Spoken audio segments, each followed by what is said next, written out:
گا کہ کچھ صحابہ نے آ کے رسول خدا سے شکایت کی، کہا یا رسول اللہ آپ نے ہمارے سب کے گھروں کے دروازے بند کروا دیے ہیں،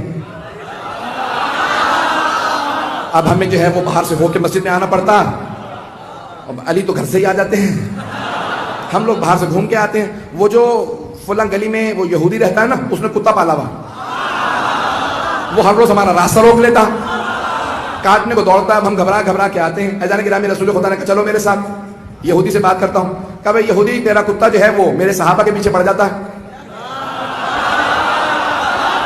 کتے کو باندھ کے رکھا کر، میرے صحابہ کو تنگ کرتا ہے۔ اب وہ یہودی تھا، مسلمان تو تھا نہیں، رسول خدا کو مانتا ہوتا تو باندھ لیتا باندھ۔ کہا کہ محمد میں مسلمان نہیں ہوں، میں آپ کو نہیں مانتا، کتے کو سمجھا سکتے تو خود ہی سمجھا لیجیے۔ تو پیغمبر نے کہا ذرا اپنا کتا دکھا دے، کتا تھا لیکن رسالت کو پہچانتا تھا۔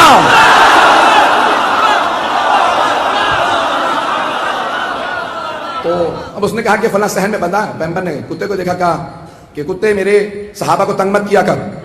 ایک مرتبہ کتے کو خصوصی ضرب زبان آ گئی، عربی بولنے لگا، کہا یا رسول اللہ میں ان کے پیچھے نہیں جاتا، میں تو کھانے جاتا ہوں، یہ بھاگ جاتے ہیں۔ کہا تو کیوں کھانا چاہتا؟ کہا میرے سامنے علی کی غیبتیں کرتے جا رہے ہوتے۔